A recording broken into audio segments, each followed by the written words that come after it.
श्रीलंका के बाद अब भारत के एक और पड़ोसी मुल्क में आर्थिक संकट गहराने लगा है। श्रीलंका में जहां विदेशी मुद्रा भंडार खाली हो गया है और ये देश दिवालिया होने की कगार पर पहुंच गया है, वहीं इस बीच खबर आ रही है कि बांग्लादेश का भी विदेशी मुद्रा भंडार खत्म होने वाला है। अंतर्राष्ट्रीय बाजार में जरूरी चीजें, ईंधन और माल ढुलाई की कीमतें बढ़ने से बांग्लादेश का आयात खर्च लगातार बढ़ रहा है, जबकि आय में उस हिसाब से इजाफा नहीं हो रहा है। लिहाजा पिछले कई महीनों से बांग्लादेश का व्यापार घाटा धीरे धीरे बढ़ता जा रहा है, जिससे विदेशी मुद्रा भंडार पर दबाव बढ़ा और इसमें लगातार कमी आने लगी। बांग्लादेश का विदेशी मुद्रा भंडार खाली होता जा रहा है और यहाँ की मुद्रा टका की वैल्यू भी गिरती जा रही है।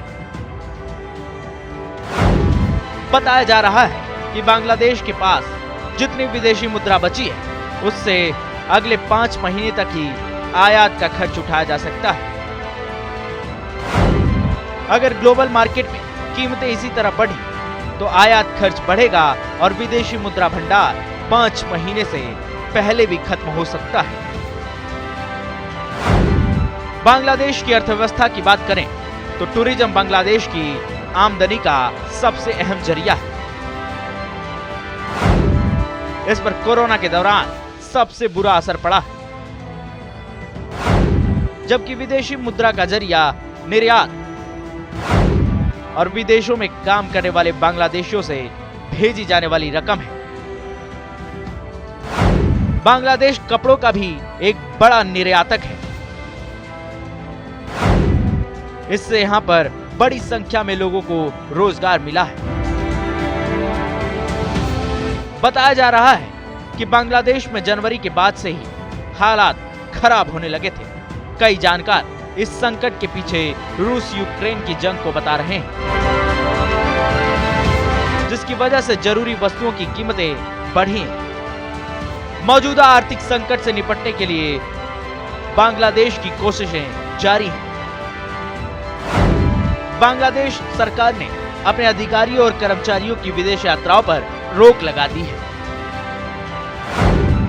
साथ ही उन प्रोजेक्ट्स पर भी रोक लगा दी गई है जिनमें अधिक मात्रा में आयात की जरूरत पड़ रही है। बांग्लादेश ने लग्जरी और गैर जरूरी चीजों के आयात पर भी बैन लगा दिया है। बांग्लादेश ही नहीं, एशिया के कई देश इन दिनों आर्थिक परेशानी का सामना कर रहे हैं। श्रीलंका में हालात तो बद से बदतर हो चुके हैं, जबकि नेपाल और पाकिस्तान की हालात काफी चिंताजनक है। इन सब में सबसे बुरी हालत श्रीलंका की है। श्रीलंका की परेशानी की वजह भी विदेशी मुद्रा भंडार में कमी और विदेशी कर्ज है, जहां पर आम जरूरत की चीजें भी लोगों को मुहैया नहीं हो पा रही है, जिसकी वजह से लोग काफी वक्त से सरकार के खिलाफ प्रदर्शन कर रहे हैं। फिलहाल श्रीलंका में इमरजेंसी लागू है और संकट से निपटने के लिए अंतरिम सरकार का गठन किया गया है। अगर बांग्लादेश ने वक्त रहने पर हालात पर काबू नहीं पाया तो वहां पर भी श्रीलंका जैसे हालात हो सकते हैं। Bureau report, news India.